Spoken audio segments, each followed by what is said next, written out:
This is Angie McMahon, aka The Fossil. This is Emily McMahon, the Swan. I don't know why you're talking like that. I thought it was funny. Okay. It sounded Not really funny. It just sounded really serious. So, I think we should maybe go over why we're doing this. Mm-hmm. It's the first pod. Yeah. First pod. First pod. First pod. Pod moment. I'm here because I think if I share the things that go on in my head, it'll help other people maybe not feel like they're crazy or broken.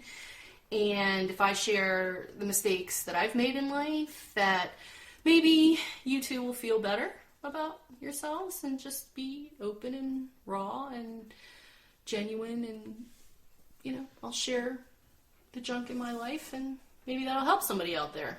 Nice. What about you? Really deep. I'm here for sexual relations with women and to acquire currency. Also known as fuck bitches get money. Oh my goodness. Oh my goodness. Here we go. That's not true. That's going to be about the epitome of our cast here. It's just our cast. Our cast. Wow. You call it a pod. I'm going to call it a cast. They really dug deep. You do you. You do you. They really dug deep in this casting call. I see. I'm more than one person. They got. We are two people. Now we're French. Also, they can mean more than one person. Boomer. Yeah. Boomer. I'm not even a boomer. That's what a boomer would say. Yeah. I just did my own joke. Anyways, no, I'm here for a creative outlet, honestly. I don't know what you Gen Zs do. Are you a Z? I don't know my alphabet. Yeah, you're an X, I'm a Z. X, Y, Z, B, T, A, R, 5. 5. Green cat, blue hat. Ooh. Mom is gonna die. Ooh, wait, I don't like that. We're manifesting some bad juju there. You know, I'm gonna let you in on a really big secret. Okay. One day I'm going to die. No, I won't let it happen. Okay, bigger secret. I'm actually immortal. Okay. I could believe that, honestly. Yeah, because evil doesn't die. You're not fucking evil. That offended you.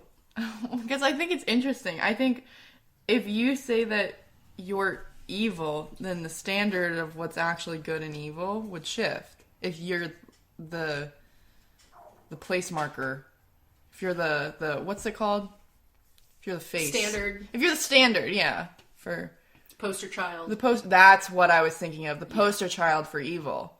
Then we've got some bigger issues. No, but it does suggest that we all have an image of ourselves in our minds, and it's not true. So this is actually a perfect example of what we think of ourselves is not how other people see us. So, you know, what is it? Perception is reality, as they say.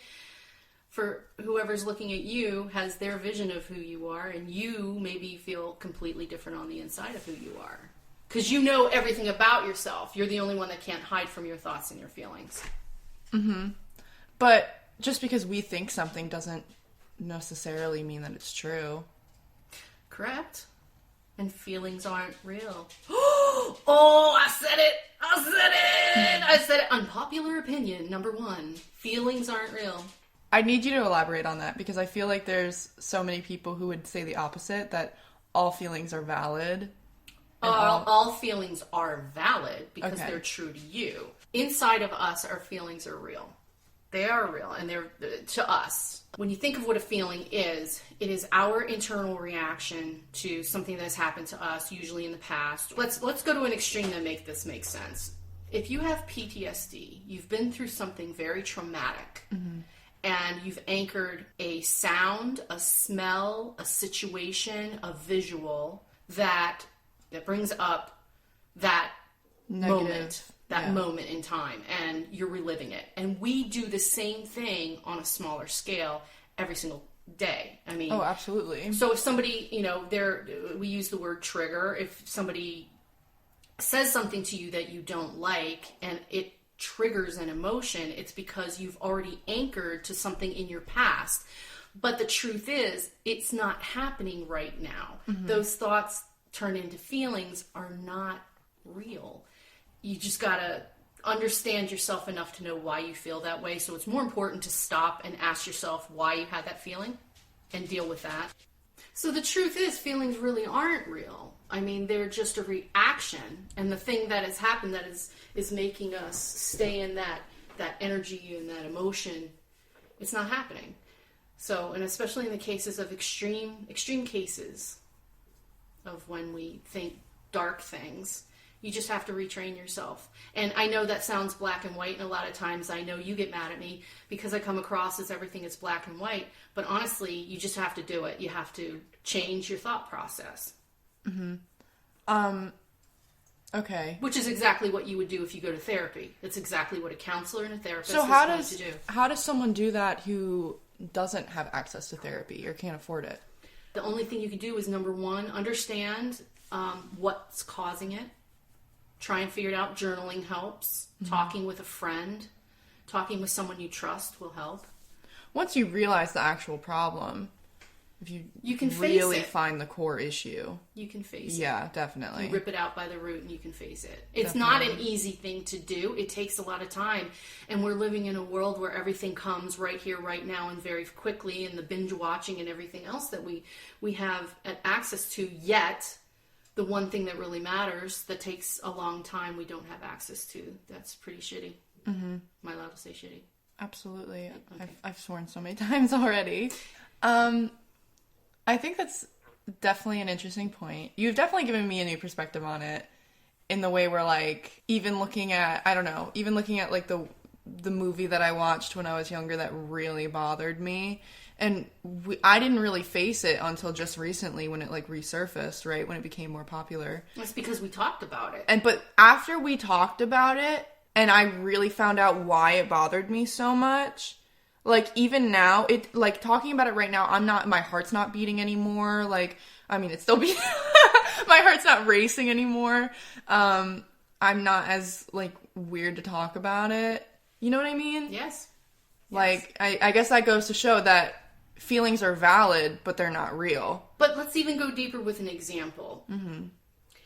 For me, my insecurity is somebody calling me stupid. Right. And why? Why should I care what somebody else thinks? Why should I? But you do. And if it's somebody that you love or you care about, or even a person in your family, even if you're not even that fond of them, and those words sting, if those words sting, you have to say, okay, why does this bother me? Obviously, I don't think I'm smart. So then what do I do about it? I mean, I just went back to school and I realized I can learn to take over that. I'm not set in stone. I'm not stupid. Well, I can behave stupidly, Everyone but can I'm not be stupid at times. Yeah. So, I mean, we all have something different. We all have something that bugs us. Okay, so I wonder if you can give insight onto this, so for the longest time, I kind of thought, like, so obviously my biggest issue is people thinking I'm fat, right? Which is such a stupid thing. And I know it's a stupid thing to worry about because it literally doesn't matter. But for some reason, that's, like, my thing, right? And so I took this test one time to see if I was, like, fatphobic. Because I was like, that would be the only answer. Because if that's my biggest fear, if I'm scared to become that, then, like, that's probably, like, my issue, right? And so I took this test. I forget what it was, but there was, like, a teacher at my institution that, like, handed it out to students, where you could see where your biases are. And so I took it thinking that I was going to get fatphobic, and if anything, I got the opposite. I would like to point out that there is no visual here. So Emily is built like a stick and is, a baby giraffe. She's very tall, she's very thin, and she's gorgeous, but she doesn't think she is. And I am mom bod times 3, so I'm pretty pudgy. Okay. But I have the reverse of anorexia. I think I'm skinny, but I'm not. So the first thing I heard in that comment from you was what you think, you worry about what other people think. So that's actually... Wow, shocker. Well, but, okay, Captain Obvious here, but that's the first thing you'd have to deal with. Is why do you feel the need to please other people? Why is that important for you? Right. But what I thought was interesting is, like, the thing that I thought I would have a bias against was actually the opposite. Your fear. Well, it's your fear. Well, but the thing is according to the test, because it like traces like what your eyes do and like what your reactions are, and if anything, I associated fat people with having better qualities than I associated with skinny people. Interesting. Isn't that interesting? That's a topic we like I looked at fat people as being more loyal, happier, nicer, more caring, and I looked at skinny people as being deceitful, unhappy, like all that kind of stuff. And which was interesting because you would think it would be the opposite if I have such this. How much of that isn't social media oriented or all of it? All of it. Thank you. So that's an influence based on movies and what you're putting into your mind. I don't think that's necessarily all of it though, because I mean you could go back to all the things. I mean, so many. All of the things. So many past experiences with people who have said things that have clearly affected me. And of course, it's natural for something to affect you. And when I say that you have to retrain yourself, I'm not saying that you're never going to be upset with somebody for saying something to you. That is not what the goal actually is. The goal is to be able to accept and not react to something that hurts you, or you don't react to hurt someone else and lash out, because the truth is, whenever our feelings are hurt or we get angry, it's our problem. It really is. Even if you say, but wait a minute, Angie, you're wrong. That person at work is an asshole. That person's being a jerk. Well, that may be true, but it really comes down to you reacting to what they've done, and what they do should not be affecting you. And even if it is irritating you at work, it's still your problem. The responsibility has to remain on ourselves to fix anything. It has to. We will go nowhere if we keep blaming everyone else for our problem. True. 53 years it took me to realize that my biggest problem was me. Your first world... Well, fuck. I fucked it up. Your first world problems matter, but that doesn't mean they're real. So maybe look into that and decide what you need to do to fix it. And talk to somebody. And talk to someone and seek help. Mental health is really important. Mental health is really important, but also it's very expensive, and we understand that, and we love you. Yes, we need to spread the love more. We need to be more understanding, it also there's a common issue of, if we can't be kind to ourselves, how of course we're not going to be kind to other people. We're going to be rude. We really need to. Is that always true? It's always true that how much you love and respect yourself is how much love and respect you're going to give others. Period. Really? Period. Well. But I know a lot of people who put on a front of being happy and being like the nicest person ever, but you can tell they're actually very sad. Literally, my father flashed into my head. Everybody thought Bernie was the happiest, fun, right, exactly, playful, and then he, put a gun to his own face. Spicy. And, yeah. So, and none of us understood what the hell, Bernie? Why did you do that? We don't get it. Because he had a different thought process. So he was trying to show the world, but he wasn't being honest with himself. So he wasn't being honest with the world.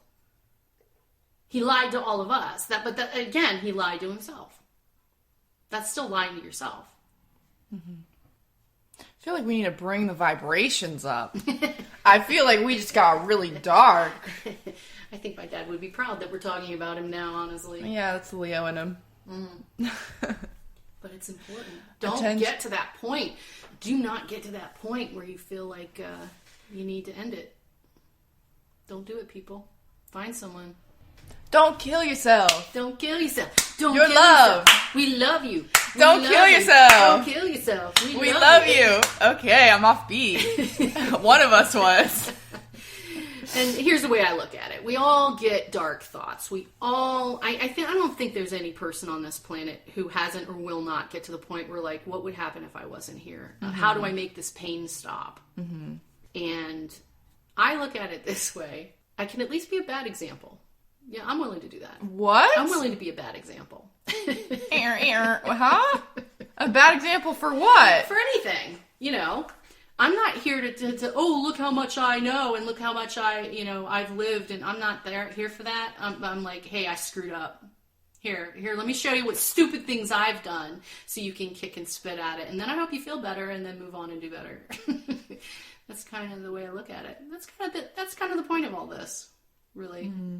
I'm stupid and so are you. Let's do it together. And it's okay. We're gonna normalize. We're gonna normalize being human and making mistakes is okay. Just fix it. We're gonna normalize being human. Yeah, humid. Believe me, with these hot flashes, I've been human already. Oh my gosh! Wow. Humid. We should stay humid, people. Hydrated. Stay hydrated and humid. Mm. Mm-hmm. Indeed. We should normalize being humid. Wow. Stronking. She's stronking. At the tender age of 20, Emily Grace McMahon stronked.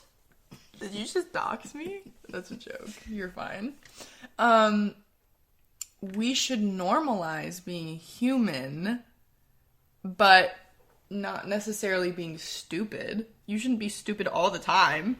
I'm using stupid as a general. I'm not. I know, but let's not give too much slack. Don't do stupid things, but when you do stupid things, it's okay sometimes. The point is, you don't realize it's stupid when you originally do it. That's not always true. Sometimes you just don't care. Or you do something for not necessarily the best reason. You know? You might know it's stupid, but you might be like, oh, but, opportunity cost, freaking this is more fun. You didn't work out the way you expected it to, yeah. Cetera, blah, Exactly. Honestly, part of the mental health issue, in my opinion, is the overlabeling we do with each other and ourselves. Yeah. There are words that get thrown around so much, and it's just being accepted in a normal conversation, and I think it's harmful. A common one for me is I see a lot of, especially on YouTube, it's just inundated with videos of empaths versus narcissists.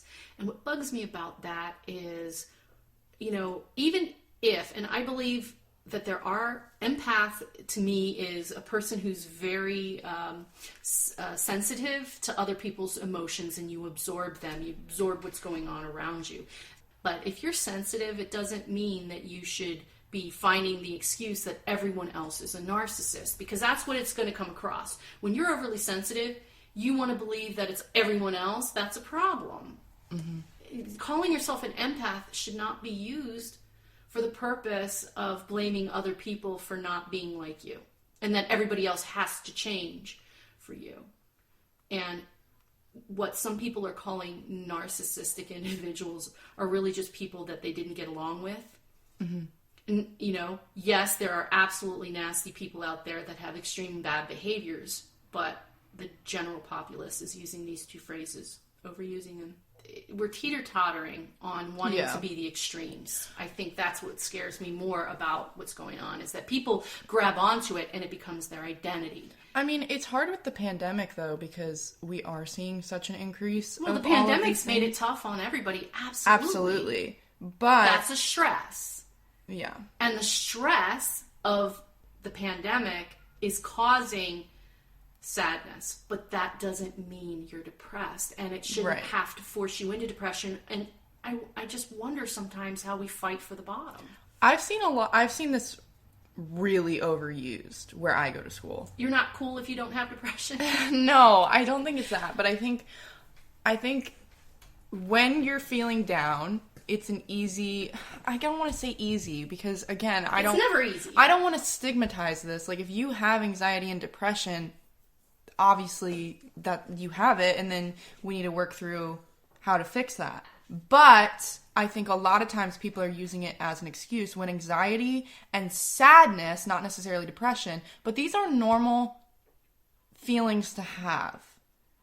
And there is an appropriate amount of anxiety that you should be having in stressful situations, and there's an appropriate amount of sadness that you should be feeling as well. But I hear a lot of my colleagues, my peers, if you will, claim that they have depression.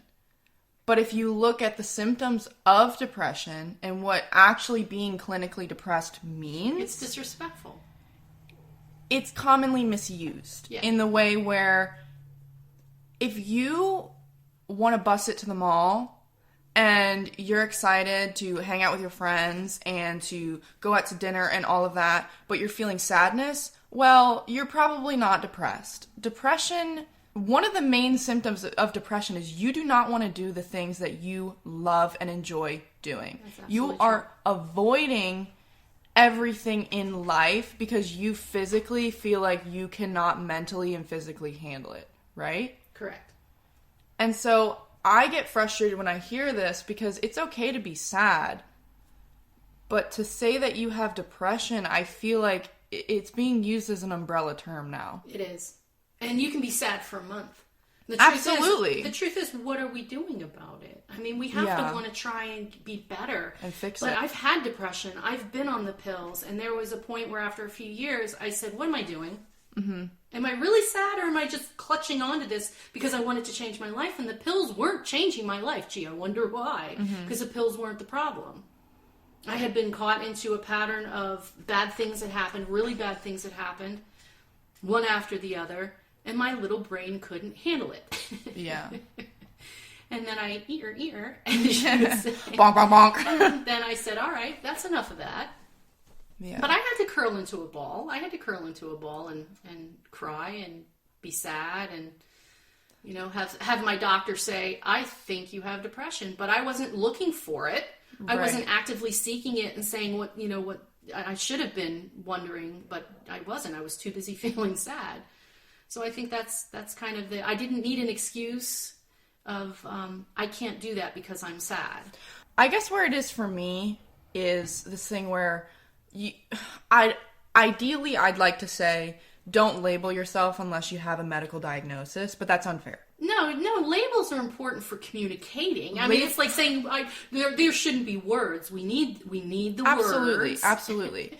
But instead, if you're unable to get a medical diagnosis, you can say, I have symptoms of depression. Not I am. Not I am depression. Right when you start saying, I have, therefore I can't do this, or I am, therefore ... Once you understand, or even think you understand what's going on with you inside, you can make a plan to change it. Right. Let's do more of that. And that's what I'm working on. I'm doing a therapy counselor course now on top of the coaching. Coaching and therapy are very different. If anybody doesn't know, coaching, therapy, and plug your business, girl. Coaching is to end in a goal. There's a goal involved. Mm-hmm. When you're talking about therapy, you're still seeking what a problem is. You need to discuss. You're trying to actively talk it out, which can happen in coaching, but the coach is not necessarily there to, they're there to help you accomplish a goal, but the therapist is there to help you figure out appropriately what is going on and if you need medicine, and then they would send you to a doctor. So a doctor doesn't want to hear your problems. The doctor is not there to tell them you're depressed. The doctor is there to send you to a therapist to find out if you actually are depressed, and then the doctor will give you the medicine. And sometimes a therapist can have a designation that allows them to give you a medication. But I am now working towards therapists. Mm-hmm. I think it's like this weird in between for me, because I do it too, where I look up things and I'm trying to figure out what is going on, right? Whether it be mental, physical, whatever it is. And you say to yourself, oh, I might be this, right? But right when you say, I have it, without actually knowing, that can be really problematic, because now you've told yourself that you have this thing, and you've trained yourself to believe that you are no longer capable of doing certain things because of a thing that you may or may not even have. Right. Well, honest to God, I cannot stress enough, if everyone would keep some type of journal, whether it's on your phone in a notes, whether it's in a little booklet, whether you record it as a little recording for yourself daily, what's going on with your body and your emotions, then you can actually go to a doctor, a therapist, armed with data. You have data now. But what do you do? Let's start from the beginning. How many people stay up reading on their phones all night long? They go to bed with their phone. Your phone should never be near your bed. I'm sorry, it just shouldn't. Even if you're using it, maybe. Even if you're using it as an alarm, put it away from you. Put it down. Yeah. So sleep is a huge factor. Diet is a second one. I'm not being mean to vegans, but a lot of people who call themselves vegans, vegetarians, are not getting the right nutrition. Okay, no. Pause. That's not a diss on vegans or vegetarians, because I don't eat dairy and I drink vegan protein powder. Okay, to make sure. But you are not the average person All that right. I've seen with other friends of mine. And if I ask them, they either don't remember what they ate, or they tell me something that it was, a fried potato product, or they couldn't get something, and that's just so unhealthy. Your brain needs protein to function. I think, okay, no matter what your diet preferences are, or your diet you can needs. I eat badly. I eat meat, and I still eat badly sometimes. Well, you can eat badly, you can eat healthy, but you need to make sure you're getting the appropriate amount of fats, carbs, and proteins that your body needs to function. I feel it the next day when I don't eat right. And I know it. And that's why I log it. And if I get in a bad mood, or I feel like menopause is setting in, or I feel like I'm going to be PMSy, if I look 2 days, even 3 days prior, and look at what I'm eating and how I've been sleeping, that's what's causing it. Now I know the cause, I can fix it. But what do we do normally is we sit there and go, I'm really cranky and I'm in a bad mood. But I didn't have to be, because I ate that pint of Ben & Jerry's 2 days ago, and my sugar's crashing the next day, and then I don't feel like doing anything, and then I eat carbs, and that makes it worse, and then I don't sleep right. ...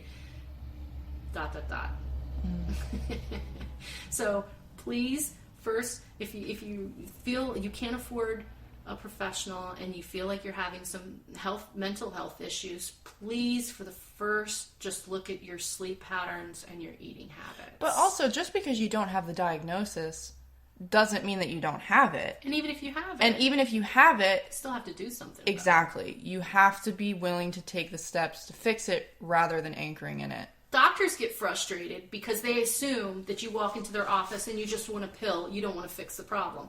I can walk into my doctor's office and say, she'll tell me, hey, you're starting to have high blood pressure. I want to put you on a pill. And I'm go, yeah, but I'm also overweight. I want to get the weight off, and then let's discuss it in 6 months unless my blood pressure's way high. I prefer to do it that way. I prefer to give me a chance to work on it.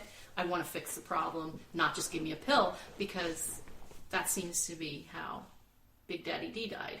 And instead of fixing the problem, he just took the pills and then... Let's clarify for people if they don't know, though, because if you aren't someone who's our friend, you wouldn't know this. Maybe you would. But Big Daddy D, I guess, is what we're calling him. Big Daddy D. Big Daddy D. That's my father and her husband. He's dead. So he croaked out. Yes, he had a brain aneurysm. That's what she meant by that. Yeah. He really hit He was gone in a blink. Yeah. In a blink. He really said, bye, peace out. Aw, we miss him. There's a good example of labeling. The one thing that I did not want, I would fight it tooth and nail, is I did not want to be the widow. Oh, I'm a widow. Mm-hmm. I'm a widow. Nope. Nope. I mean, you are. I am. But, I don't need to wear black and walk around on the tops of roofs and, just walk back and forth at night worrying about fretting over life. No. Nope. Well, I wear a lot of black, but not for that reason. Skinny. Emo girl say what? Little emo, little punky girl, little alt girl. That's not true. No, we love them, but, I don't think I fall into that category necessarily. Anymore? Oh my God. You tried TBT. it on. You tried it on. Yeah. Going back to something you said about social media and... influencing? Well, yes, but you said something about how when you want everyone else to change, then that's like a signal. Yeah. Right? Yeah. I want to bring up something that I've been seeing a lot lately and kind of get your opinion on it.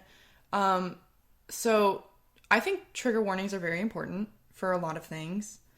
However... Yeah, we're going to go deep on this pod. We're going to go deep. We're going to be honest. We're here to open up. Yeah, I mean, we might say things that are wrong. And call us out. Yeah, absolutely. Feel free to interact with us. And absolutely.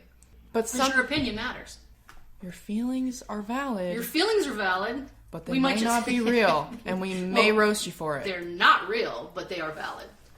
Okay, but something I've been seeing is a lot of people using their insecurities or their mental health issues to project onto other people. And so I think trigger warnings are very important when you're talking about, trauma, right? Yes.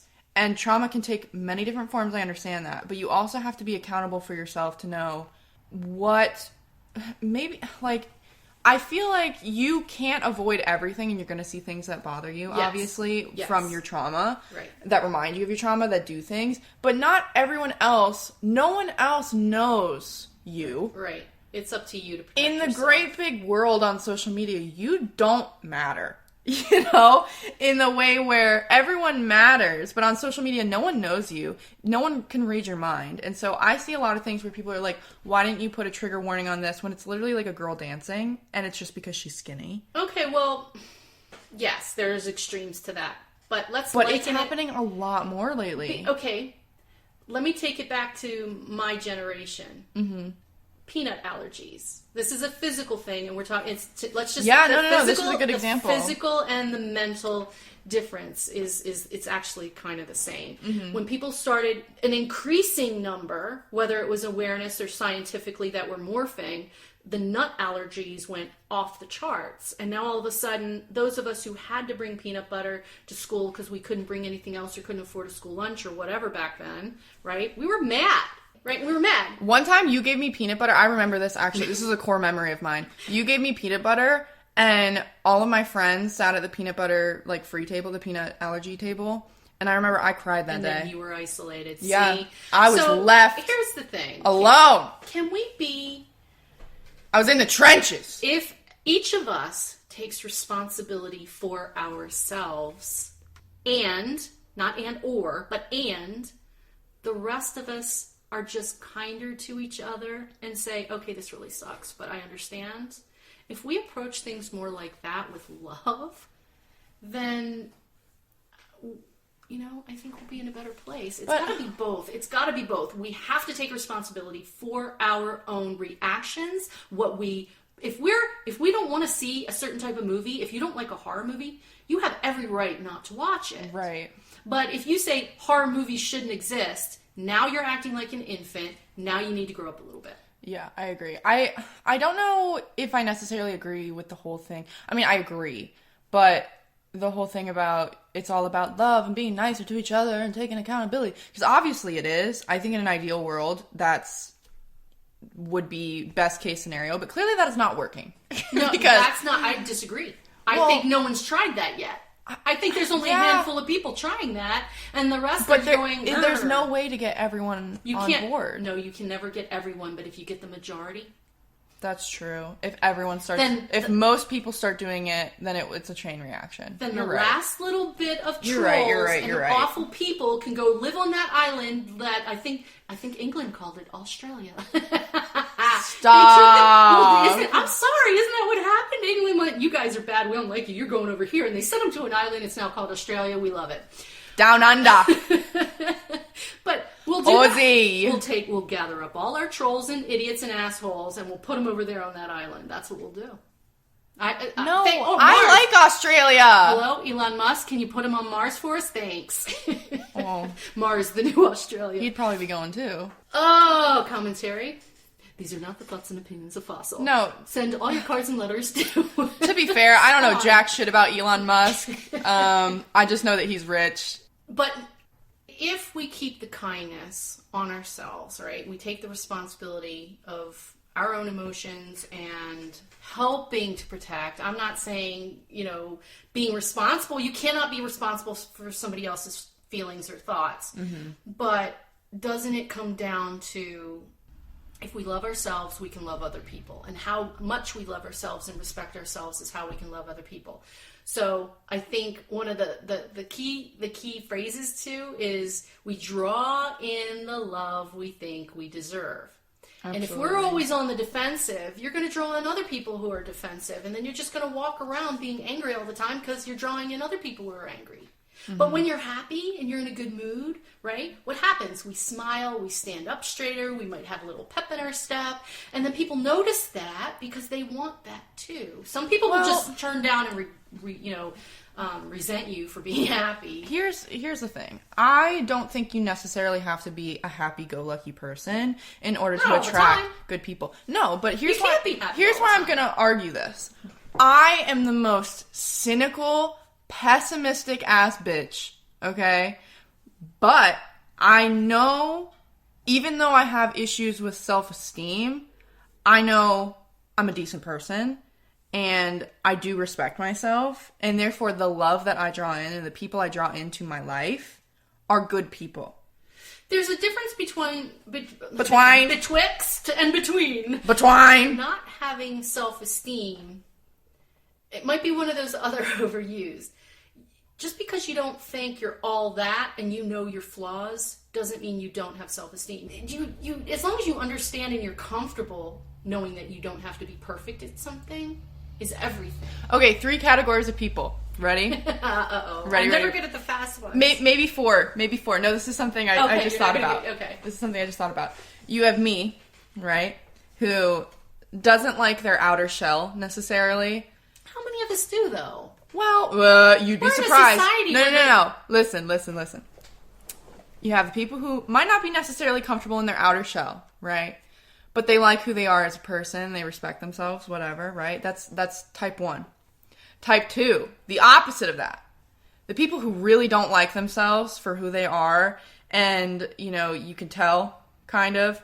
But all they freaking talk about is their appearance and how amazing they look. And they really think they're all that, right? That's type 2.